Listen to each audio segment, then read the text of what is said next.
¿Qué tal, amigos? Bienvenidos a una nueva presentación de Dilo al Mundo. Y en el día de hoy tenemos un programa muy especial, Loreto. Así es, Noé, ya que en este momento vamos a tocar un tema muy importante, porque estamos viendo ante nuestros ojos el cumplimiento de muchas de las profecías que hemos estado estudiando en nuestros programas. Y decidimos tocar este tema porque en estos días que transcurrieron nos llegó una notificación al celular de YouTube y cuando vimos de qué se trataba realmente nos dejó los pelos de punta. Sí, la verdad que cuando me lo compartiste parecía que era una producción que habías realizado vos, pero cuando llegas al final te das cuenta que no era así. ¿Qué le parece si lo compartimos y luego regresamos? Eric Schmidt, presidente ejecutivo de Google. Donald Trump, presidente de los Estados Unidos. Vladimir Putin, presidente ruso. Leonardo DiCaprio, estrella de Hollywood. Christine Lagarde, directora general del Fondo Monetario Internacional. Isabel II, reina de Inglaterra. ¿Por qué las autoridades de todo el mundo quieren encontrarse con el Papa Francisco? ¿Por qué Obama y Raúl Castro reconocieron su contribución en la reapertura de sus relaciones? ¿Cómo se genera un liderazgo? ¿Cuáles son las claves que consolidan el prestigio? La gente tiene como esa imagen, ¿no?, del Vaticano y esa cosa tan ceremoniosa, y llega él con una sonrisa, con una humildad maravillosa, siempre con unas palabras tan sencillas que realmente llega a la gente y la gente se sorprende. Subes, llegas ahí y esperas que salga todo bien. Quien no acepta el concepto de riesgo no puede realizar este trabajo. Pero al final de ese túnel hay una luz, que es la luz de la esperanza. Nosotros creemos en esa luz. Y a nosotros nos lleva esa luz. No tenemos líderes que entiendan que no se trata del mí, se trata de una representación institucional. Creo que el Papa Francisco se ha consolidado como una persona con una gran credibilidad, un líder con credibilidad. Parece seguir aquello que dice. No es un tipo de autoritarismo, ¿sabes? Condenando, autoritario. Acepta los errores humanos, que todos somos personas y nos equivocamos. Quienes han ejercido un liderazgo artístico, empresarial, deportivo y político descifran las claves. Liderazgo y el Papa Francisco. ¿Y qué les pareció? Impresionante, ¿verdad? La verdad que sí, sobre todo si tomamos en cuenta de quién está proveniendo este material. Viene de Rome Reports, que es una agencia de periodistas, de camarógrafos multilingües, que están haciéndose cargo de tomar todas las acciones del Papa y del Vaticano. Entonces están siguiéndolos y cubriendo todo lo que ellos están haciendo. La verdad que es una agencia oficial del Vaticano, asentada en Italia, en Roma, y que el Papa pone y nombra a sus líderes, a sus directores, ¿no?, de esta agencia de información. Entonces es algo oficial desde el Vaticano, pero sinceramente a mí no me llama la atención lo que se está presentando porque es algo que venimos trabajando en nuestros programas, sino la manera en que se está posicionando al Papa Francisco como el nuevo líder geopolítico del mundo entero. Sí, porque antes se lo presentaba con una persona humilde a la que la gente se le acercaba, que él se acercaba a la gente, se dirigía a ellos, pero ahora es como que se está posicionando en un lugar de liderazgo. Estamos frente al lanzamiento de una nueva campaña presidencial, pero esta vez vendría a ser por el gobierno del mundo.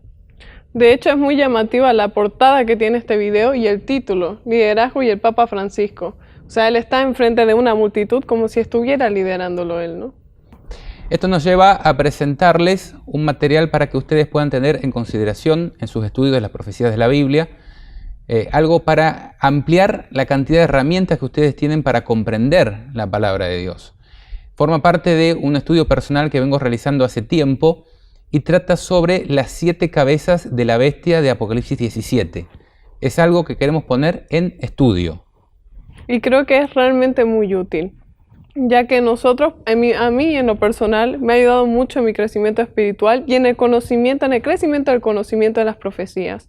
Yo lo compartí a mi hermanita y estuvimos 2 horas estudiando la Biblia justamente por las primeras partes del video, que habla sobre algunas profecías, porque tiene muchas profecías explicadas y unidas juntas. Entonces, con ella estuvimos por lo gráfico, por lo dinámico que es el video, es muy fácil que toda la familia se comience a integrar.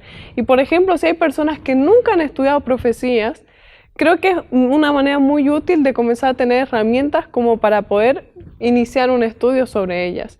Así que creemos que va a ser de mucha bendición para todas las personas y todos nuestros amigos y hermanos que están viendo este programa. Sería como un gran disparador para el estudio de las profecías de la Biblia con la familia, con los amigos, para enviarlo por WhatsApp. Se llama Francisco, el último Papa. Ustedes lo pueden encontrar también en nuestro canal de YouTube, youtube.com/diloalmundo, como un video aparte, separado. Y recuerden que queremos ponerlo en estudio. Si quieren hacernos llegar sus opiniones sobre este video, nos pueden enviar sus comentarios a través de nuestras redes sociales o de nuestro número de WhatsApp, más 591-721-00006. Lo compartimos. Este video es presentado a manera de investigación. Tocamos este tema con ánimo de comprender la palabra que nos ha sido revelada, no por contienda o polémica. Si quieres sumarte, con un escrito está, eres bienvenido. Por primera vez en la historia, el Papa abre sus puertas para abordar las preguntas y problemas a los que nos enfrentamos. Como un líder cuya fe inspira al mundo. Tengo el gran honor de presentarles al Papa Francisco de la Santa Sede. Buonasera. En un mundo dividido, un líder tiene una misión: unirnos a todos.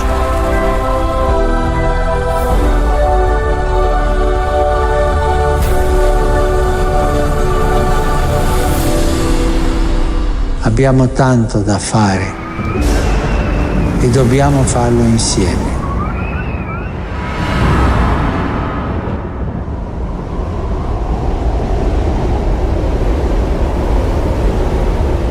En el capítulo 17 de Apocalipsis se presenta la figura de una bestia espantosa y terrible, con 7 cabezas y 10 cuernos, aclarando en ese mismo capítulo que para poder comprender de qué se trata es necesario tener inteligencia y sutileza. Y dice: las 7 cabezas son las 7 colinas sobre las cuales está sentada la mujer, y también simbolizan a 7 reyes. 5 han caído, 1 vive y el otro todavía no ha llegado, pero cuando llegue, durará poco tiempo. Concordamos con la mayoría de los estudiosos bíblicos que afirman que esta bestia espantosa y terrible simboliza el accionar de Roma, tanto política como religiosa, en la historia de la humanidad. Ahora, ¿cuál es el significado de las 7 cabezas y los 10 cuernos? Es el tema que nos ocupa. Lo primero que debemos tener en cuenta es que en Apocalipsis 12 y 13 también se presenta el accionar de esta bestia, pero con algunas diferencias.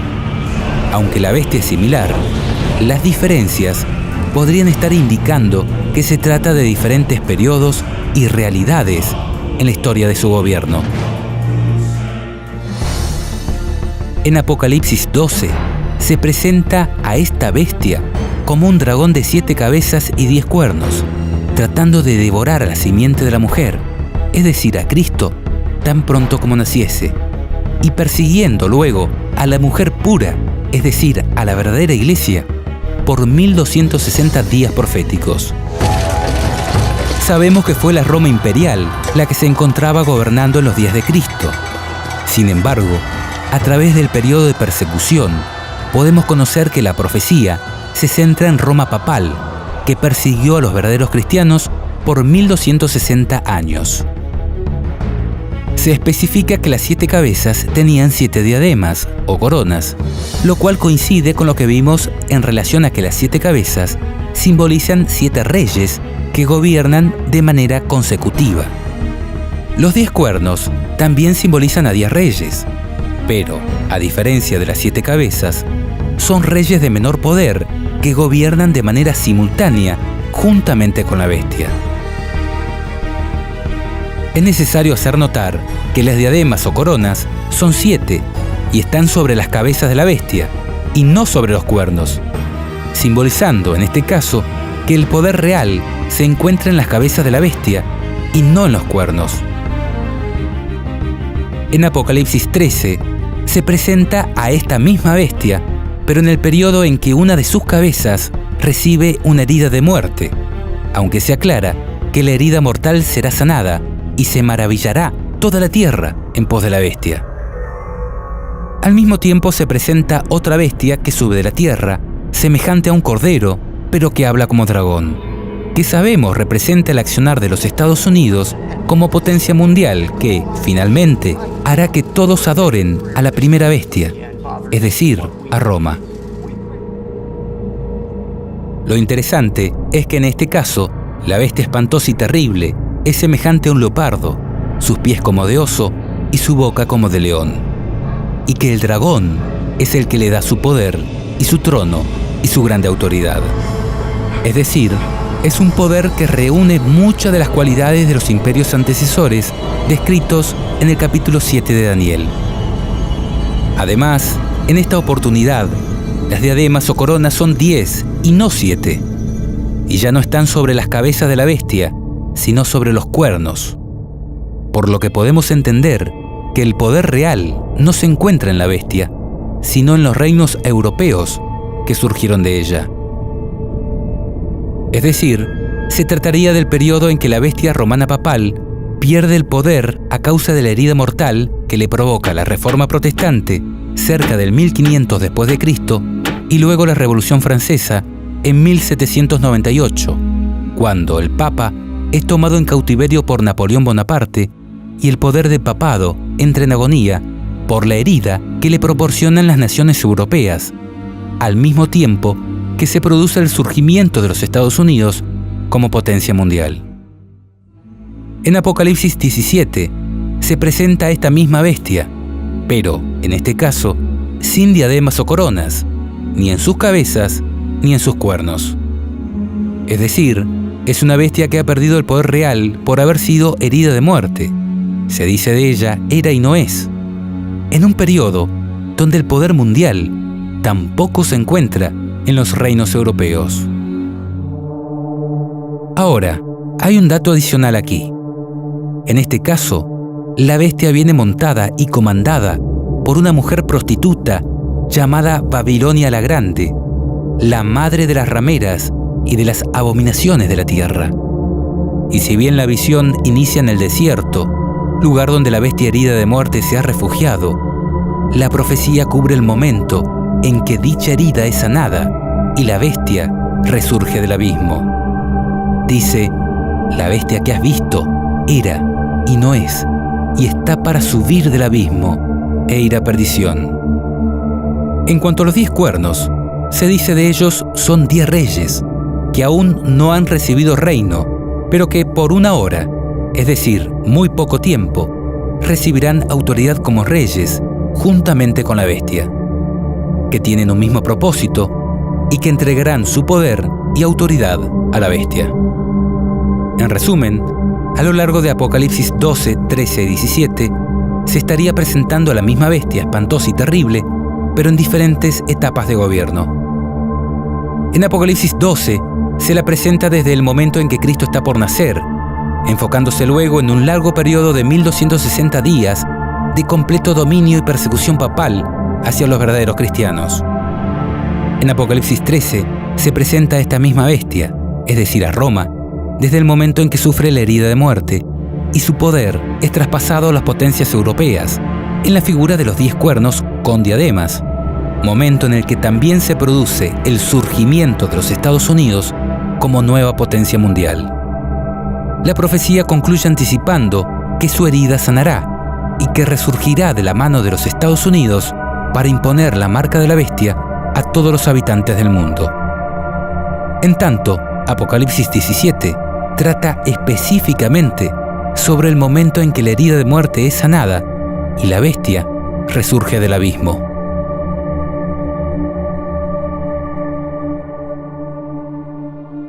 Volviendo al tema que nos ocupa, ¿qué representan las 7 cabezas y los 10 cuernos? A su vez, ¿a quién representa la mujer prostituta llamada Babilonia? Bueno, aquí empieza lo que queremos poner en estudio, y que incluye dos posibles cumplimientos, uno histórico y otro que podríamos llamar escatológico. Ambos no se contradicen, sino que confluirían en paralelo hacia un cumplimiento magistral de la profecía. Cumplimiento histórico. En cuanto al cumplimiento histórico, en el apéndice del libro El deseado de todas las gentes, encontramos esta definición.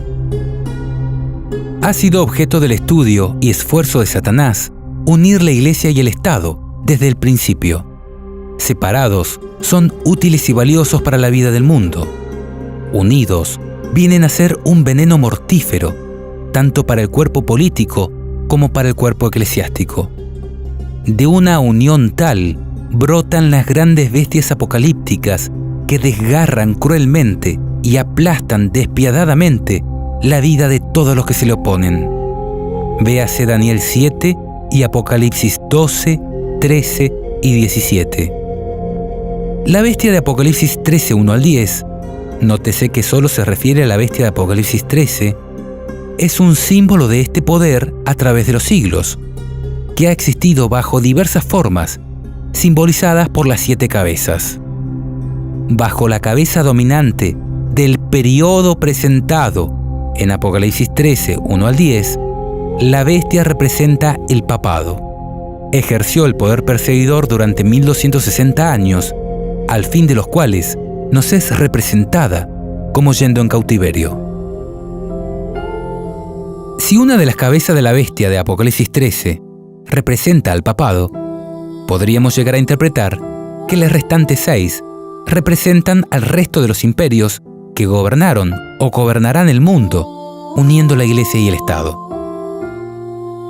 Desde este punto de vista, es lógico tratar de comprender el significado de las 7 cabezas de la bestia de Apocalipsis 13 como 7 reinos que existirían desde la época del Imperio Babilónico hasta el fin del mundo, dado que este es el punto de origen en la profecía de Daniel 7, donde se representa a Babilonia como un león alado, símbolo que también se incluye en la descripción de la bestia espantosa y terrible de Apocalipsis 13. Entonces, dentro de este posible cumplimiento histórico, las 7 cabezas de la bestia podrían ser: 1. Babilonia, que gobernó entre el 605 y el 539 a.C., representada por un león en Daniel 7 y por la cabeza de oro en Daniel 2. 2. Medo-Persia, que gobernó entre el 539 al 331 a.C., representada por un oso en Daniel 7 y por pechos y brazos de plata en Daniel 2. 3. Grecia, que gobernó del 331 al 168 a.C., representada por un leopardo en Daniel 7 y por vientre de bronce en Daniel 2. 4. Roma política militar, que gobernó entre el 168 a.C. hasta el 476 después de Cristo, y es representada por el periodo de gobierno de la bestia espantosa y terrible de Daniel 7 y por las piernas de hierro de Daniel 2. 5. Roma papal en la Europa religiosa, que gobernó del 476 al 1798 después de Cristo, representada por el periodo de gobierno de los cuernos en la bestia espantosa y terrible de Daniel 7, con claro predominio del cuerno pequeño a partir del 538 después de Cristo. En Daniel 2, este periodo es representado por pies en parte de hierro y en parte de barro cocido. 6. Secularismo evolucionista, desde 1798 hasta nuestros días, dado que podríamos entender que el ateísmo y evolucionismo actual también conforman una especie de religión que domina al Estado y se vale de él para imponer sus creencias, por lo que podría estar representado por la 6ª cabeza que aparece en el periodo en que la bestia no es decir, cuando Roma no tiene poder. Es necesario destacar que Estados Unidos no forma parte de la bestia espantosa y terrible, ni de sus cabezas, ni de sus cuernos, sino que es descrito en Apocalipsis 13 como otra bestia que gobierna desde el periodo en que la bestia no es y que terminará hablando como dragón, haciendo que todos adoren a la primera bestia es decir, a Roma. 7.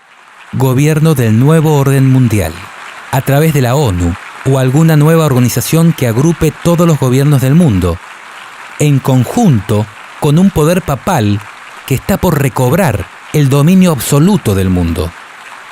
Es representado en la profecía de Apocalipsis 17 mediante la figura de los 10 cuernos, que simbolizan 10 reyes que aún no han recibido reino, pero que por muy poco tiempo recibirán autoridad juntamente con la bestia. 8. Resurgimiento de la bestia en la figura del octavo. Se produciría cuando todos los reinos del mundo le entreguen el poder total y absoluto al anticristo en la figura del Papa. Según esta interpretación, los 5 reyes o reinos que han caído, según la cuenta de Apocalipsis 17:10, serían Babilonia, Medo-Persia, Grecia, Roma imperial y Roma papal. Y el rey o reino que vive en el periodo en que la bestia no es el secularismo evolucionista, en conjunto con los Estados Unidos, que surge como segunda bestia. Y el que aún no ha llegado, pero que cuando llegue durará poco tiempo, es el gobierno del nuevo orden mundial, cuando los 10 reyes que aún no han recibido reino reciban autoridad como reyes juntamente con la bestia durante un breve periodo de tiempo, tal como una hora profética. Se dice de ellos, estos tienen un mismo propósito, es decir, actúan en conjunto como un único rey, y que entregarán su poder y su autoridad a la bestia.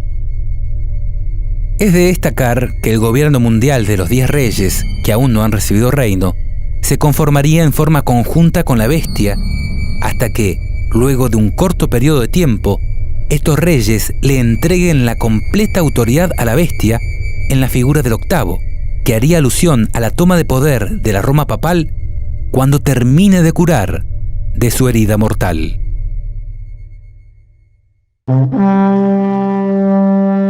Cumplimiento escatológico.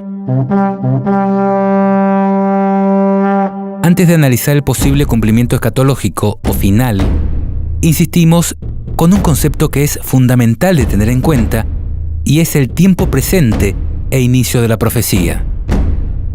En el caso de Apocalipsis 12, el inicio de la profecía se ubica en los días de Cristo y el presente en los periodos de persecución papal. En Apocalipsis 13, la profecía inicia en el momento en que la bestia recibe la herida de muerte en una de sus cabezas y el poder es traspasado a las potencias europeas que gobiernan en conjunto con los Estados Unidos. En tanto, Apocalipsis 17 amplía detalles del momento en que la bestia no es, pero está en el preciso momento para surgir del abismo e ir a perdición. Ahora, en cuanto al cumplimiento escatológico, es necesario poner de manifiesto que mucha de la historia que ha ocurrido en relación al papado se repetirá de manera escalofriante en el tiempo del fin. Elena de White dice: no hay tiempo que perder. Nos esperan tiempos angustiosos. El mundo está agitado con el espíritu de guerra. Pronto ocurrirán las escenas de angustia que se describen en las profecías. La profecía del capítulo 11 de Daniel casi se ha cumplido por completo. Mucha de la historia que ha ocurrido en cumplimiento de esta profecía se repetirá. En el versículo 30 se habla de un poder que se enojará contra el pacto santo y hará según su voluntad. Volverá pues y se entenderá con los que abandonen el pacto santo.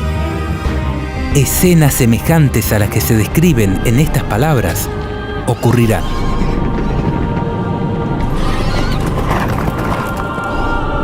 Muchas de las profecías de la Biblia tienen dobles cumplimientos, uno histórico y otro mucho más asombroso y cabal al final de los días. Mateo 24 es ejemplo de ello, cuando Jesús agrupa en una única profecía tanto las señales que anunciarían la destrucción de Jerusalén como aquellas que nos darían cuenta de su pronto regreso. Las 7 iglesias del Apocalipsis son otro claro ejemplo, donde lo que ocurre en el primer cumplimiento histórico nos enseña acerca de lo que ocurrirá luego y hasta el fin de los días, presentando las diferentes realidades que le tocaría vivir a la iglesia y el mensaje que Dios tiene para ella en cada caso. Por esto, no hay que desesperar si algunos aspectos de la profecía no se terminan de entender en el cumplimiento histórico, porque podrían estar haciendo referencia a detalles de un majestuoso cumplimiento que tendrá lugar al final de los días. Pasemos entonces a analizar la interpretación escatológica de Apocalipsis 17:10, lo cual es el punto más álgido de nuestro estudio, y para lo cual pedimos suma prudencia de vuestra parte. La realidad es que si bien en un análisis histórico podríamos asociar las cabezas de la bestia con los grandes poderes políticos religiosos que habrán desde Babilonia hasta el fin del tiempo, siendo el papado una de estas cabezas, en un sentido estricto del análisis profético, la bestia espantosa y terrible simboliza, tanto en Daniel 7 como en Apocalipsis 12, 13 y 17, el accionar de Roma en la historia de la humanidad. Por lo tanto, y en el cumplimiento más exacto de la profecía, las cabezas de dicha bestia deben formar parte de un gobierno romano. En este sentido, podemos observar que todas las características que nos da la Biblia en relación a la bestia espantosa y terrible hacen alusión a Roma, enfocándose principalmente en la Roma papal. Por ejemplo, cuando se dice que la bestia era, no es y será, y todo lo relacionado a la herida mortal, está hablando del papado.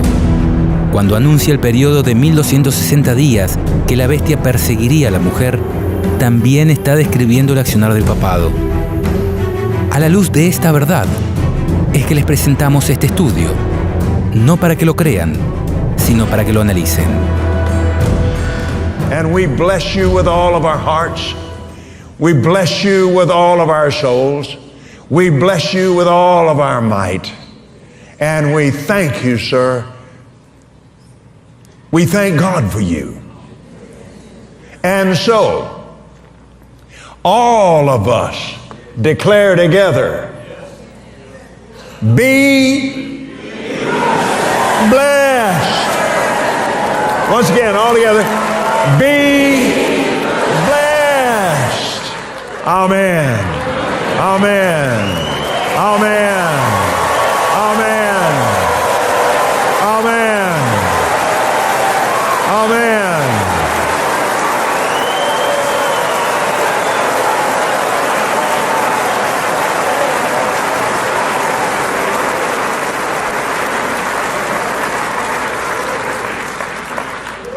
Hallelujah. I think you're going to have to come to the Vatican. I will.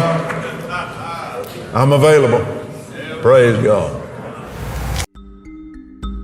La traducción Leborati Truso de la Biblia dice: para comprender esto, es necesario tener inteligencia y sutileza. Las 7 cabezas son las 7 colinas sobre las cuales está sentada la mujer. Y también simbolizan a 7 reyes. 5 han caído, 1 vive y el otro todavía no ha llegado, pero cuando llegue, durará poco tiempo. La propia Biblia nos está dando 2 significados para un mismo símbolo. Las 7 cabezas, el símbolo, simbolizan 7 colinas y 7 reyes. En relación a las 7 colinas, es sabido que se trata de las 7 colinas de Roma. La propia Biblia católica, que acabamos de leer, por ejemplo, dice en los comentarios al pie de página, se trata de las 7 colinas de Roma. Por si esto no fuera suficiente, veamos 2 evidencias adicionales. La escritora Elena de White afirma en su libro El conflicto de los siglos que Roma es la ciudad de las 7 colinas, al citar las palabras que dijo Lutero cuando éste aún era sumiso a la jerarquía papal. Finalmente vislumbró en lontananza, es decir, desde lejos, la ciudad de las 7 colinas. Con profunda emoción cayó de rodillas y levantando las manos hacia el cielo, exclamó: ¡Salve, Roma Santa! Por otro lado, si haces una simple búsqueda en Google, escribiendo Ciudad de las 7 colinas, es claro que Roma es mundialmente conocida como la ciudad de las 7 colinas. Esto confirma, en primer término, que uno de los dos significados que da la Biblia en relación a las 7 cabezas hace exclusiva referencia a Roma, describiendo el lugar geográfico donde se asienta la mujer. ¿Qué mujer? La mujer ramera que comanda la bestia en Apocalipsis 17. Pero si la bestia espantosa y terrible representa a Roma, ¿a quién simboliza la mujer ramera que comanda la bestia? Apocalipsis dice, en el mismo capítulo 17, la mujer que has visto es la gran ciudad, la que reina sobre los reyes de la tierra. Este es un dato importante y me crispa al relacionarlo con el momento o el presente de dicha profecía, que, tal como lo mencionamos, trata sobre el periodo en que la herida mortal es curada. Porque si tomamos el año 1798 como el momento en que el papado sufre la herida de muerte, cuando Napoleón Bonaparte toma en cautiverio al Papa Pío VII y precipita la pérdida de los estados pontificios y el poder temporal de la Iglesia romana, debemos tomar el año 1929 como el momento en que empieza a curar la herida de muerte, cuando Benito Mussolini, a través de los pactos de Letrán, le devuelve parte de los territorios confiscados y reconoce la Santa Sede o Ciudad del Vaticano como Estado independiente. Entonces, si la mujer que comanda la bestia de Apocalipsis 17 es la gran ciudad, la que reina sobre los reyes de la tierra, la profecía podría estar indicando que a través del reconocimiento de la Ciudad del Vaticano como Estado independiente, la bestia recobraría el poder que ejerció en la Edad Oscura.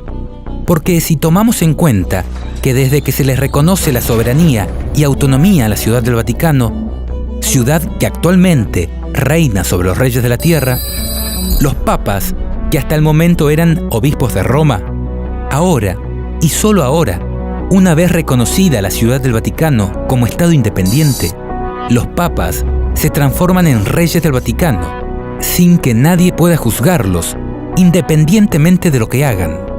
Los tribunales de los demás estados deben reconocer la soberanía del Estado del Vaticano y no entrometerse. Y dentro de este, el mismo Papa es el juez supremo, considerado infalible y de imposible juzgamiento humano, por ser, según ellos, el representante de Dios en la tierra. ¿Vas notando cómo todos los cabos parecen unirse? Porque aunque el nombre de esta mujer puede aplicarse también a aquellas confesiones religiosas que salieron de Roma, pero que han seguido sus mismos métodos y enseñanzas, Babilonia hace referencia de manera directa a Roma papal. Elena de White dice en relación a esto: la mujer Babilonia de Apocalipsis 17 está descrita como vestida de púrpura y escarlata y adornada de oro y piedras preciosas y perlas, teniendo en su mano un cáliz de oro, lleno de abominaciones, es decir, las inmundicias de sus fornicaciones. Y en su frente tenía un nombre escrito: Misterio, Babilonia la Grande, Madre de las Rameras. El profeta dice: vi a aquella mujer embriagada de la sangre de los santos y de la sangre de los mártires de Jesús.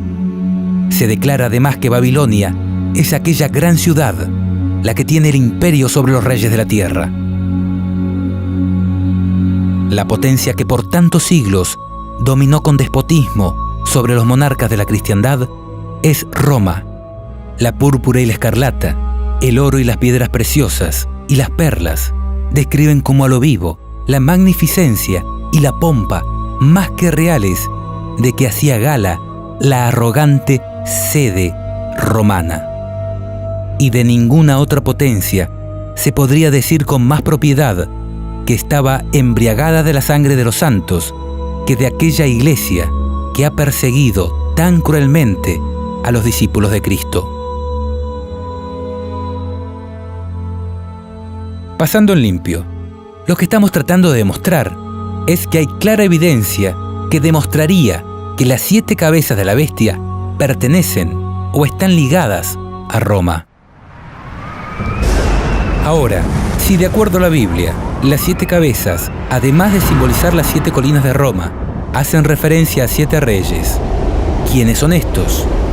Pues en esta interpretación escatológica representan 7 papas reyes que iban a existir desde el momento en que empieza la profecía, es decir, desde 1929, cuando, por los tratados de Letrán, se comienza a curar la herida mortal y el Papa es considerado por primera vez rey de aquel nuevo estado de 44 hectáreas, que la Biblia describe como la gran ciudad que reina sobre los reyes de la tierra.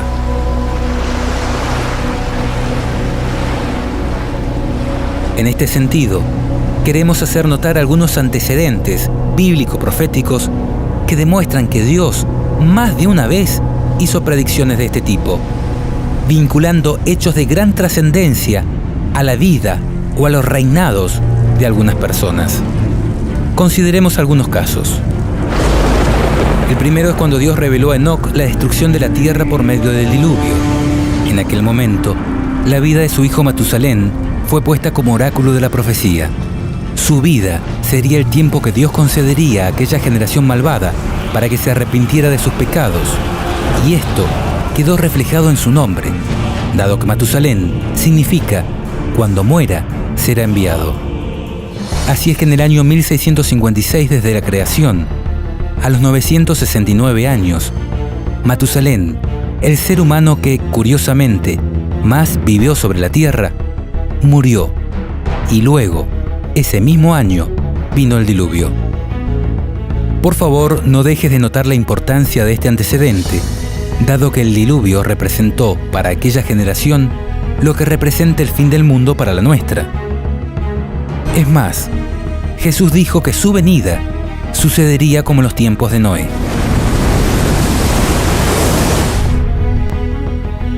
Un segundo ejemplo lo encontramos en la profecía de Daniel 2, cuando Daniel revela a Nabucodonosor que él era representado por la cabeza de oro.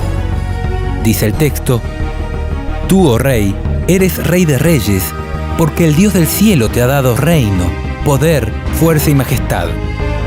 Y donde quiera habitan hijos de hombres, bestias del campo y aves del cielo, Él los ha entregado en tu mano y te ha dado el dominio sobre todo. Tú eres aquella cabeza de oro. También en la profecía de Daniel 7 aparece otra bestia semejante a un leopardo que tenía 4 cabezas. El leopardo, según el método de interpretación bíblica histórico-gramatical, representa a Grecia y las 4 cabezas a Casandro, Lisímaco, Seleuco y Ptolomeo, 4 de los generales de Alejandro Magno que se repartieron el poder luego de su temprana muerte. En este sentido, notemos que además de este antecedente, donde las cabezas de una bestia representan a personas específicas que tomarían el poder, notemos que la bestia de Apocalipsis 13 también se parece en parte a un leopardo, por lo que no sería descabellado pensar que sus cabezas también simbolizaran el accionar de personas específicas en la historia de su gobierno. Además, en Daniel 8 se profetiza sobre Alejandro Magno, diciendo: El macho cabrío es el rey de Grecia, y el cuerno grande que tenía entre sus ojos es el rey primero. Dándose aún más detalles en la profecía del capítulo 11, cuando dice: Se levantará luego un rey valiente, el cual dominará con gran poder y hará su voluntad. Pero cuando se haya levantado, su reino será quebrantado y repartido hacia los 4 vientos del cielo, no a sus descendientes, ni según el dominio con que él dominó, porque su reino será arrancado y será para otros fuera de ellos, haciendo referencia a sus 4 generales que tomarían el poder.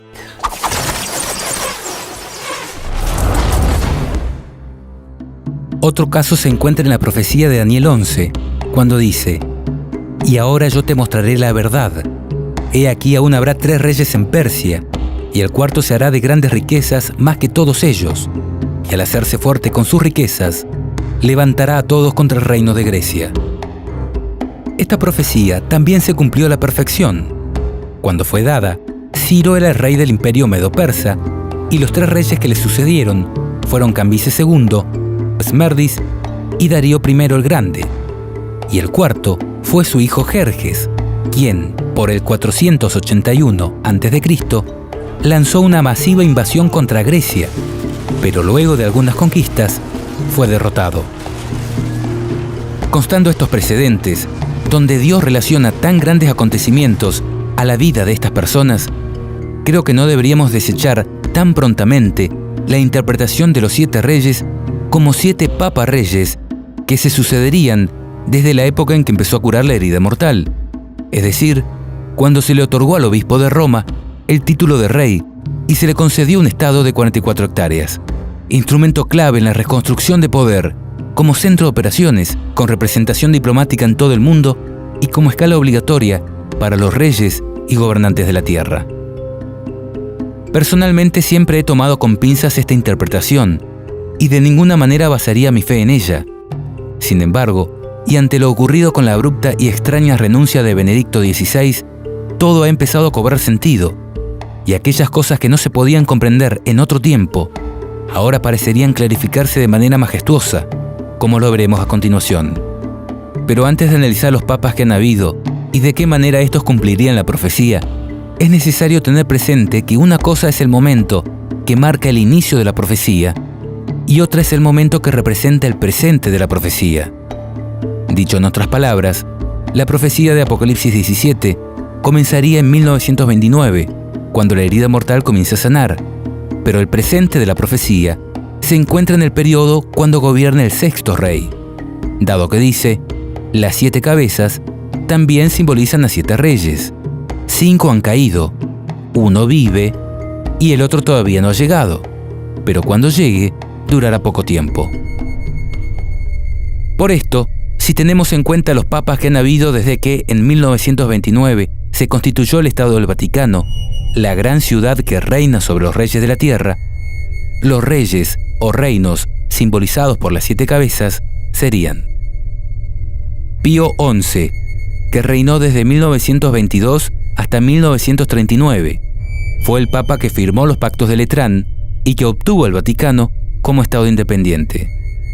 Pío XII, que reinó desde 1939 hasta 1958. Juan XXIII, desde 1959 hasta 1963. Pablo VI, que reinó desde 1963 hasta 1978. Y Juan Pablo I, que reinó algunos días de 1978. Estos primeros 5 reyes constituirían lo que se conoce como los 5 reyes que han caído. El 6º sería Juan Pablo II, que reinó desde 1978 hasta 2005, y sería el que es decir, el que señalaría el presente de la profecía. El 7º, Benedicto XVI, que reinó desde 2005 hasta 2013, y representaría el que sería necesario que dure breve tiempo, o en palabras similares, un tiempo abreviado. Y Francisco sería el 8º rey, el que es de entre los 7 y va a la perdición, y representaría el papa que gobierna el momento en que la bestia resurge en todo su esplendor. Ahora, ¿por qué Juan Pablo II constituiría el presente de la profecía? Porque en verdad fue el papa que marcó el punto de inflexión, el antes y después, en lo que hace al resurgimiento de la bestia, como maravilla que eclipsa la adoración de los hombres. You're a Presbyterian, so I don't want to drag you into other realms. Do you have a favorite saint? Well, I think that if you look, Mother Teresa, who's probably our newest, is great, and correct. John Paul, Pope John Paul, I thought was terrific. Why? Because it had something special. It had a special something. There was a warmth. Mm-hmm. There was a toughness, but there was a warmth that was incredible. So I certainly think Pope John Paul. Juan Pablo II fue el papa que catapultó la imagen de la bestia en la mente de las personas y en el escenario geopolítico mundial. Mira cómo lo presenta Malachi Martin en su libro Las llaves de esta sangre.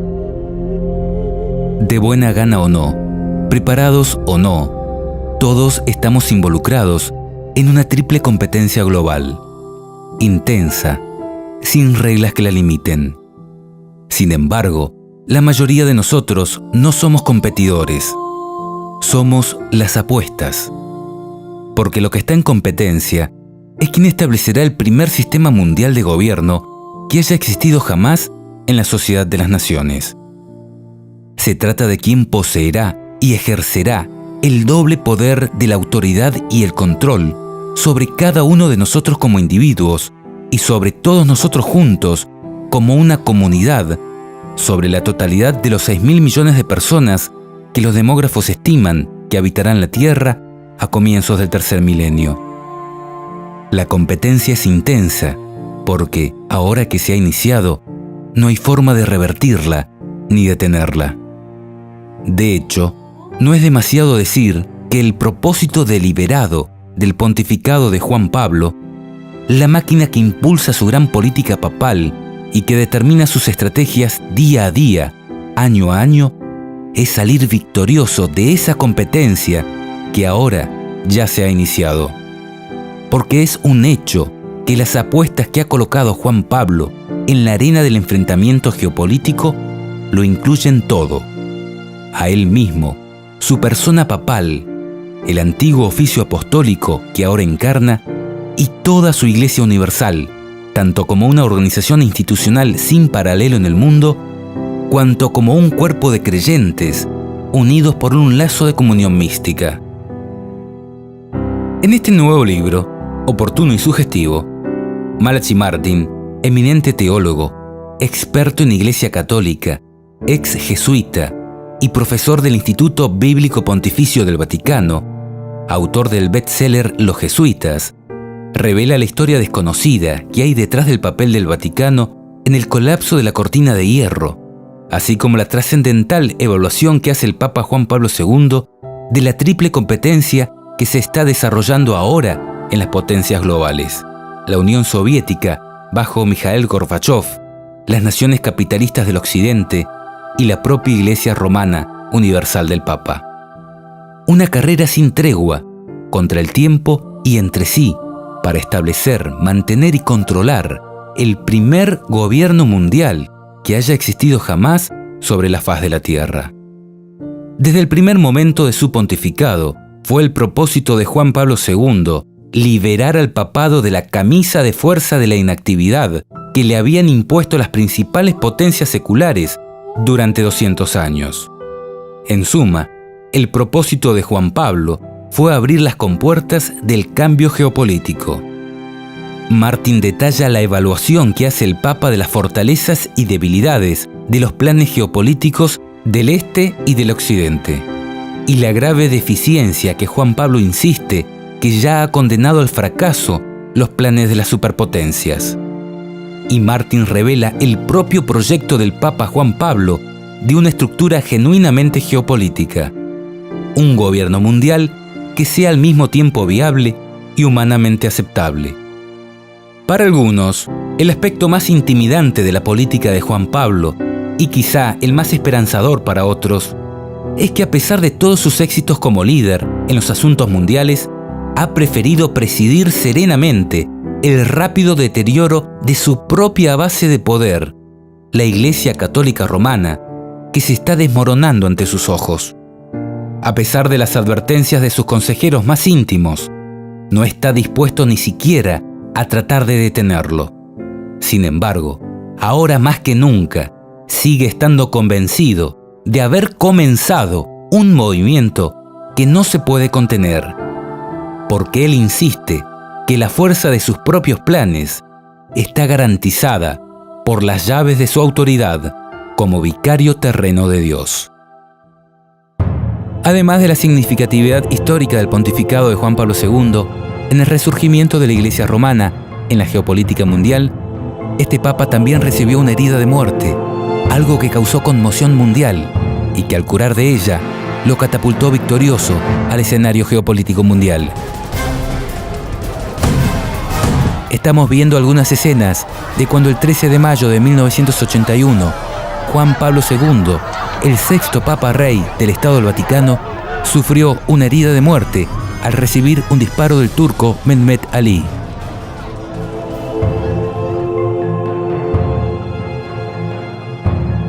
Y por último, creemos que también podría ser el Papa clave, porque en el periodo de su reinado fue cuando se empezó a comprender la profecía de esta manera. Es decir, el presente de la profecía podría estar dado en el momento en que la profecía se comprende, sobre todo si tenemos en cuenta que estas palabras fueron selladas hasta el tiempo de su cumplimiento. Dice la traducción de la Biblia Jubileo 2000. Anda, Daniel, pues estas palabras son cerradas y selladas hasta el tiempo de su cumplimiento.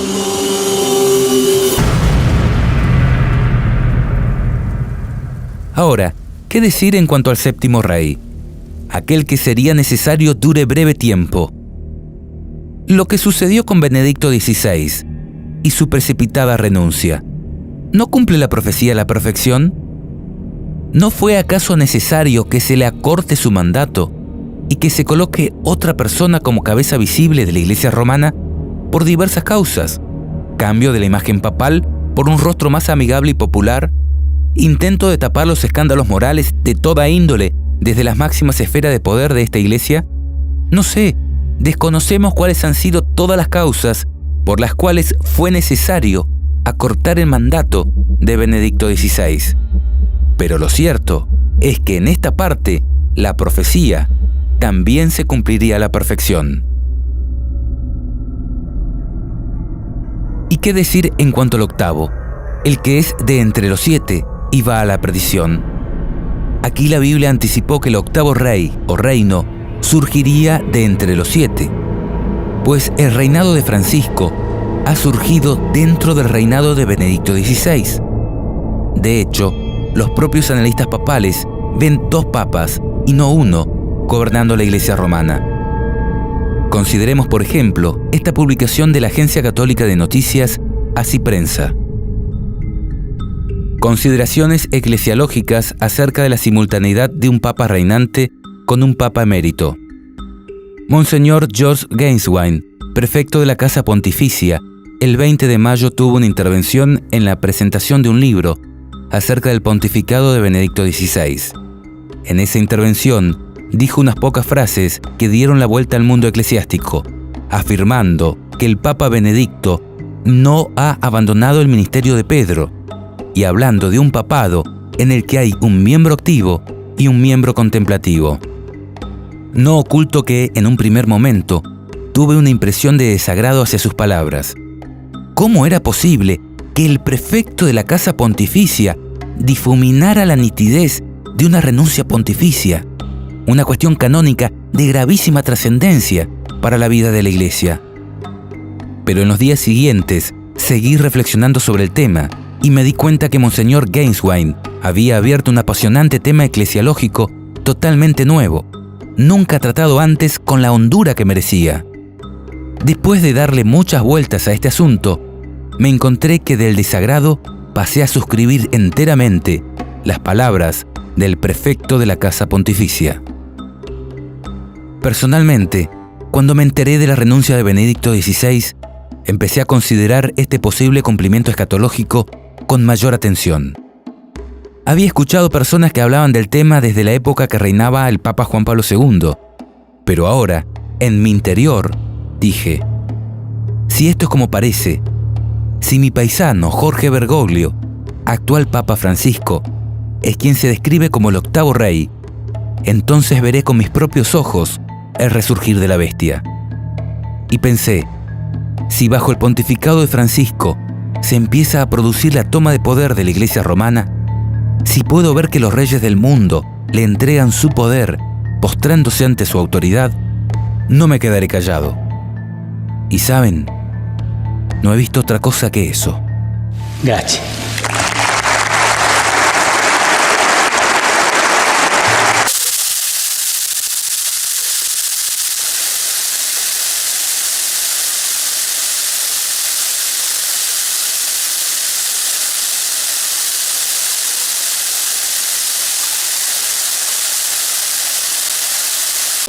El sumo pontífice recibió este jueves en su estudio del Palacio Apostólico al mandatario para el primer encuentro privado entre los dos líderes desde la elección del pontífice hace un año. Obama le confesó al Papa ser un gran admirador.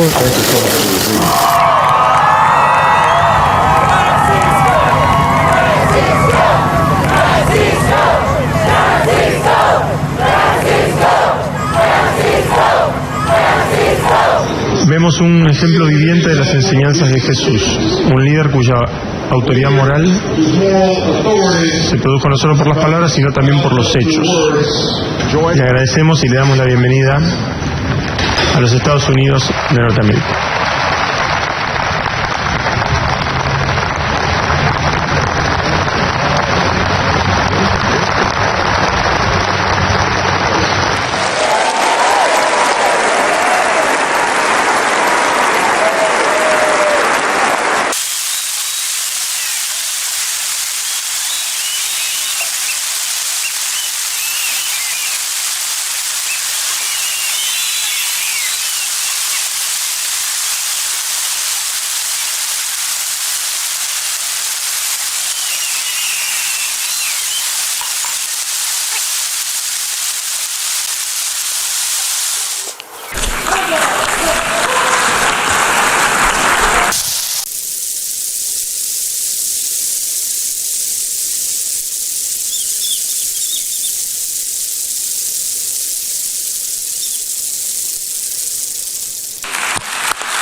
Que Dios los bendiga a todos.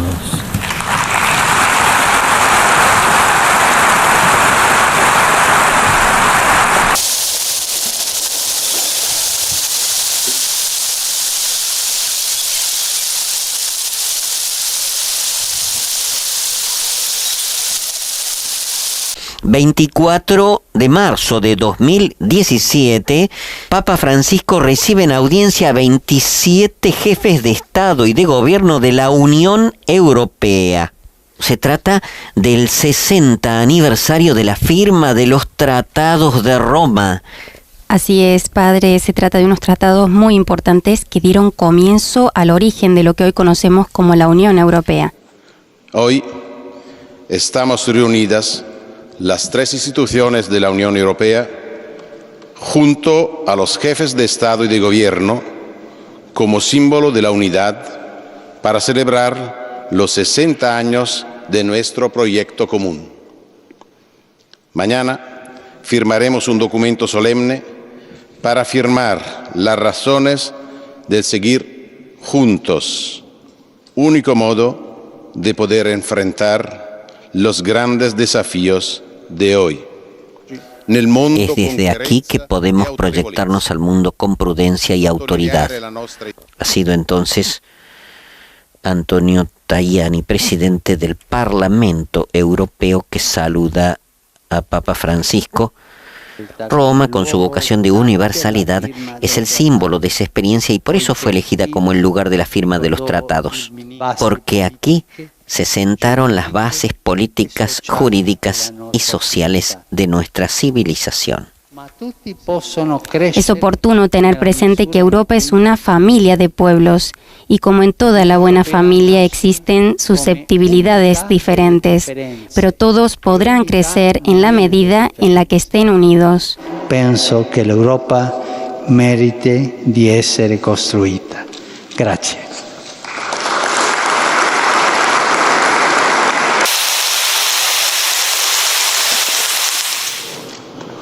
Además de esta sorprendente profecía, existe un concepto en la Biblia que complementa esta interpretación escatológica. Me refiero a algunos pasajes que hablan acerca de un hombre de pecado, no un reino, un hombre, que el Señor destruirá con el resplandor de su venida. Algo que simbólicamente se podría aplicar a un poder histórico, pero que encuentra pleno cumplimiento en la figura de lo que vendría a ser el último rey de la tierra antes del retorno de Cristo. El apóstol Pablo dijo a sus contemporáneos: acerca de la venida de nuestro Señor Jesucristo y de nuestra reunión con Él, les rogamos, hermanos, que no se dejen perturbar fácilmente, ni se alarmen, sea por anuncios proféticos, o por palabras, o cartas atribuidas a nosotros, que hacen creer que el día del Señor ya ha llegado, que nadie los engañe de ninguna manera, porque antes tiene que venir la apostasía y manifestarse el hombre impío, el ser condenado a la perdición, el adversario, el que se alza con soberbia contra todo lo que lleva el nombre de Dios o es objeto de culto. hasta llegar a instalarse en el templo de Dios, presentándose como si fuera Dios. Ya saben qué es lo que hasta ahora los retiene, para que no se manifieste sino a su debido tiempo. Y entonces se manifestará el impío, a quien el Señor Jesús destruirá con el aliento de su boca y aniquilará con el resplandor de su venida. La venida del impío será provocada por la acción de Satanás y estará acompañada de toda clase de demostraciones de poder, de signos y de falsos milagros, y de toda clase de engaños perversos destinados a los que se pierden por no haber amado la verdad que los podía salvar. Por eso Dios les envía un poder engañoso que les hace creer en la mentira, a fin de que sean condenados todos los que se negaron a creer en la verdad y se complacieron en el mal. También, en la singular profecía de Daniel 8, se describe este mismo concepto. Podremos ver que Gabriel irá explicando la visión al profeta y en un determinado momento saltará de la seguidilla de reinos al final de la historia, a la figura del último rey que gobernaría la tierra antes del retorno de Cristo. El de la época cuando los transgresores lleguen al colmo. Dice: en cuanto al carnero que viste, que tenía 2 cuernos, estos son los reyes de Media y de Persia. El macho cabrío es el rey de Grecia, y el cuerno grande que tenía entre sus ojos es el rey primero. En cuanto al cuerno que fue quebrado y sucedieron 4 en su lugar, significa que 4 reinos se levantarán de esa nación, aunque no con la fuerza de él. Y al fin del reinado de estos, cuando los transgresores lleguen al colmo, se levantará un rey altivo de rostro y entendido en enigmas. Y su poder se fortalecerá, mas no con fuerza propia, y causará grandes ruinas, y prosperará, y hará arbitrariamente, y destruirá a los fuertes y al pueblo de los santos. Con su sagacidad hará prosperar el engaño en su mano, y su corazón se engrandecerá, y sin aviso destruirá a muchos, y se levantará contra el príncipe de los príncipes, pero será quebrantado, aunque no por mano humana. La visión de las tardes y mañanas que se te ha referido es verdadera, y tú guarda la visión, porque es para muchos días. Si bien podemos reconocer que todo esto podría aplicarse al papado en su conjunto, es notable la aplicación específica que podría estar dándose al final de los días con el reinado de Francisco. 5 veces se le repite a Daniel con diferentes palabras que eso era para el tiempo del fin, para el tiempo cuando los transgresores lleguen al colmo. Tengo el gran honor de presentarles al Papa Francisco de la Santa Sede. Buonasera. No voy a hablar de la suegra. En un mundo dividido, saber escuchar. Un líder tiene una misión: unirnos a todos.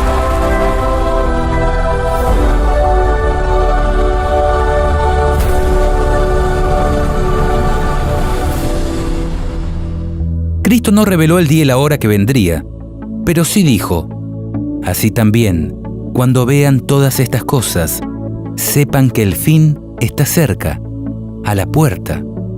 Les aseguro que no pasará de esta generación sin que suceda todo esto.